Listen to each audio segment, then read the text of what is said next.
Chapter 33, the Buddha said that following causes and conditions is not for profit. At one time, when the Buddha lived in a bamboo forest where the chinchilla were kept in the city of the king, a Zoroastrian Brahmin was preparing for the fire offering. He cooked cheese porridge, placed various fire offerings, and prepared to perform the fire worship ceremony. At this time, before noon, the Buddha put on his robes, took the rice bowl, and entered the Acropolis to eat house-to-house meals regardless of rich and poor. When the Buddha came to the house of the fire-worshipping Brahmin, he was standing outside the house of the fire-worshipping Brahmin, and when the fire-worshipping Brahmin placed the fire offering back and forth, he saw the Buddha standing outside the door of his house, and he said to the Buddha, "The physical behavior, the oral speech, the inner thoughts have been fully practiced, and he was born in a noble house, he is knowledgeable, he is disciplined, he regulates his physical behavior, he speaks his words, and the thoughts that arise in his heart do not let go. He does not do evil deeds, he stops evil and cultivates good, so that his heart is pure and stable. Wisdom is turned on. The practice of physical behavior, oral speech, and inner thoughts has been completed, and the realization of the true equality and universal consciousness of the supremacy of the universe has been achieved, and the fruit of liberation has been fulfilled. Such people are eligible to receive my cheese porridge. You are standing outside my house with a rice bowl, you want me to provide for you. Are you the liberator I just said? If I hadn't asked you to leave, I'm busy right now, preparing to offer to the Vulcan, and I wouldn't greet those who have no practice." At this time, the fire worship Brahmin said, "Sanming and so on are sufficient, and there is a lot of smell in the height. Whoever is full of good deeds will be fed on my milk." The Buddha said, "It is useless to recite mantras countless times, because the heart is full of a lot of filth. Just doing something superficial to decorate the facade is of little use.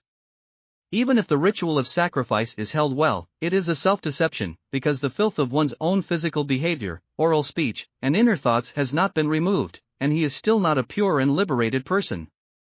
People in the world are not born pure and clean, and practice comes step by step, and it is impossible to achieve it overnight and achieve it immediately.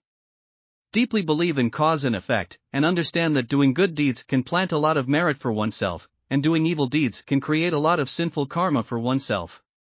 And the number of merit determines the type of rebirth. Those who are deeply fortunate are born in rich houses and go to heaven to enjoy blessings, and those with weak merit and deep sins are reborn in poor houses and fall into hell, hungry ghosts, and beasts to suffer. People who no longer worry about and cling to all things in the world, who have eliminated all troubles and pains, and who have been forever liberated from the cycle of life and death, are the sages who have completed their worldly practice. But the sages were also ordinary people when they first practiced, and they understood that only by doing good deeds with physical behavior, speaking good words, generating good thoughts in their hearts, cutting off evil and cultivating good, and persevering and unremitting practice, can they slowly remove the dirt of their actions, words, and thoughts. And it is not smooth sailing in the process of removing dirt, there will be a process of repeatedly being contaminated with dirt and removing it again. Many people in the world just want to attain the fruit of pure liberation, not knowing that this fruit of pure liberation is the result of a long period of intensive practice. Whether they were born into a rich family or a poor family, these physical deeds do good deeds, speak good words, generate good thoughts in their hearts, and stop evil and cultivate good. These people who receive the precepts, make their hearts pure and stable, and open wisdom are people worthy of respect and support. Although they may not all have attained complete wisdom, they may not all have fulfilled the practice of physical behavior, spoken words, and inner thoughts, but they are people who are moving towards complete liberation. Saints who have attained the fruit of liberation also go through this process of practice. Saints are also practiced by ordinary people. Don't miss the opportunity to provide for the ordained monks and practitioners, and don't miss the opportunity to plant merit for yourself. Think in your heart, I am providing for a practitioner who is advancing in his practice and moving towards the fruit of liberation. I am planting merit for myself. I am practicing almsgiving. I am practicing almsgiving. Big trees are made of small trees, the sea is formed by rivers. Practice is also from shallow to deep, and the fruit of liberation is achieved through slow enlightenment. Deep merit is also planted by small acts of kindness. Elephants are made of baby elephants, and their bodies grow from weak babies to strong adults. Don't take little bit of good deeds lightly, and don't miss any opportunity to plant merit for yourself. You should give alms as much as possible to the monks and practitioners you meet and who are subject to the vows, and do not see others receive merit and enjoy the blessings, and then regret that you did not plant merit before. Do not come back before you die and regret that you did not do many good deeds and plant merit. Do not regret the evil deeds you have done and the sinful karma you have created when you were suffering. Grasp every moment now, seize every opportunity you encounter to help others more, do more good deeds, give more alms to provide for your family, and cultivators plant merit for their present and future lives. Such people are truly wise people. At this time, the Buddha said, "Leave the mantra and sing more, and Amen is not clean. Concealment is deception, not pure path. To know the cause and effect, to see the evil interests of the heavens. Merit is the afterlife, and everyone crosses the field. The Holy One gradually achieves and walks righteously. Those who have such a wise man shall be fed milk and rice." After the Buddha had spoken, the fire-worship Brahmin had an epiphany and said, "Dade, please forgive me for my rude behavior towards you just now, and please accept my offer to you." After that, the fire-worshippers put the freshly cooked cheese porridge in a large bowl and brought it to the Buddha, asking the Buddha to accept their devotional offerings. The Buddha said, "If you come to speak for you, it is not for the sake of receiving an offering for your food and drink.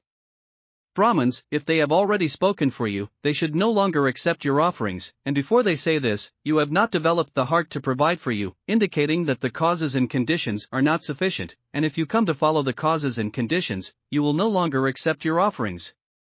The purpose of speaking for you is to open up your wisdom and thus correct your incorrect practice methods. The Buddhas are also like this. When they go out to make food and drink, they will no longer receive offerings after speaking, and they also follow the causes. This is because the Buddhas do not speak in order to obtain various offerings, but to enlighten those who listen to the Dharma, to eliminate the troubles and sufferings in the hearts of sentient beings, and to correct the incorrect practice methods of sentient beings. Please provide these foods to other monks and practitioners. There is no need to worry about not providing for Rulai, because your previous incorrect knowledge has been corrected by Rulai, and the troubles and doubts of your discriminating mind to provide for your family and practitioners have been lifted.